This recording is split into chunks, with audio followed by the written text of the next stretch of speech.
conquer the overworld and be the evil mastermind. Kill them all. We have the very strong thing is the campaign, so you probably want to play the campaign. You can also play Sandbox. In one sentence, smash everything else, make sure you're not getting smashed. I think it depends on the level, but one of the main things you should use are traps and keeping the economy of the dungeon running. And then you can hire creatures and evilficate the whole overworld. Well, as usual, heroes stand in your way, especially these ones who won't stay dead and just come back again and again. Well, the main obstacle are of course the heroes and dwarves and the main antagonist that is you're fighting in the game. The main obstacles is that we work with two different kind of gameplays. You've got the real-time strategy gameplay on the overworld, where you have to evilficate everything, you have to conquer the heroes' camps, certain quest objectives. While in the underground you have more of a management gameplay. You have to make sure that you've got a strong dungeon, you've got an economy growing in the underground, you can meet your creature's needs, you can build stuff, you can get stronger. And if you manage to toggle these two, you're probably going to win. Of course, the heroes. We have several of them. And then the dwarves and some creatures in the underground, spiders and some others too.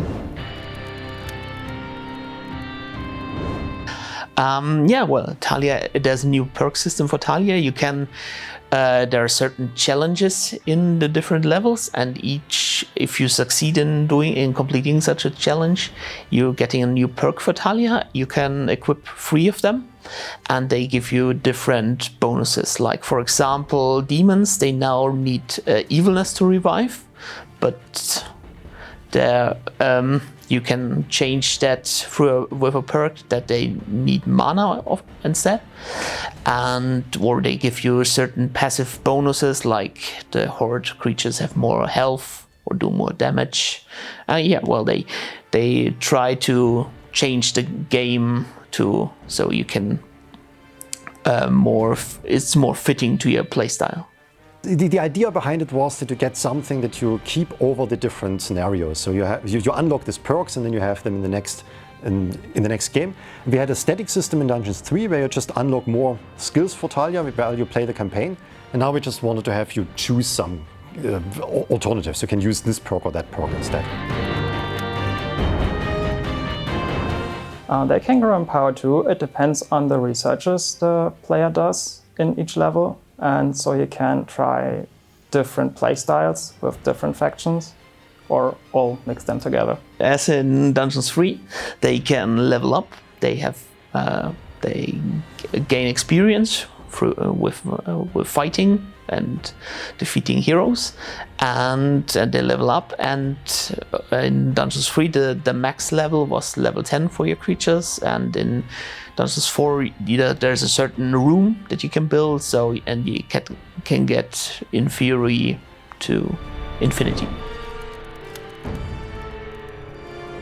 So the dwarves will change the gameplay for Dungeons 4, because now they will also be able to be in the dungeon, not just by going through a dungeon entrance, but also setting up the camp there, mining, maybe digging towards the dungeon heart of the player.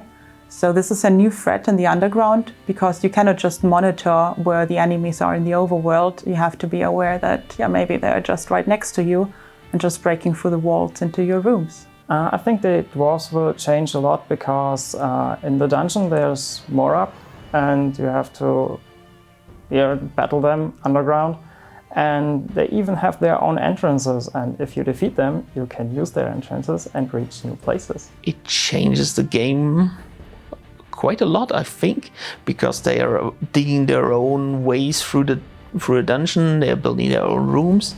You can't simply drop your creatures there, but you have to fight your way through the dwarven dungeon, and they have their own goals. They try to steal your gold. They are not only attacking your dungeon heart, but rather are grabbing your resources. This time we added, instead of the evil hubs we had in Dungeons 3, we added different bosses to the overworld. And it was a lot of fun designing these good creatures, which are a lot more bigger and menacing than the usual enemies you encounter on the overworld. And yeah, my favorite is the house, the drunken house. There are several rooms which came along with Dungeons 3, which I really like the relaxing chamber and the Arcanium, but there are also several new ones which really add something to the whole Dungeons gameplay. For example, there's the Voodoo Brew, where you can brew potions, which you can use for strengthening creatures, boost the economy in the dungeon, fight against your enemies. There are lots of different potions you can brew there, and they really add some spice to the entire gameplay. Dungeons 4.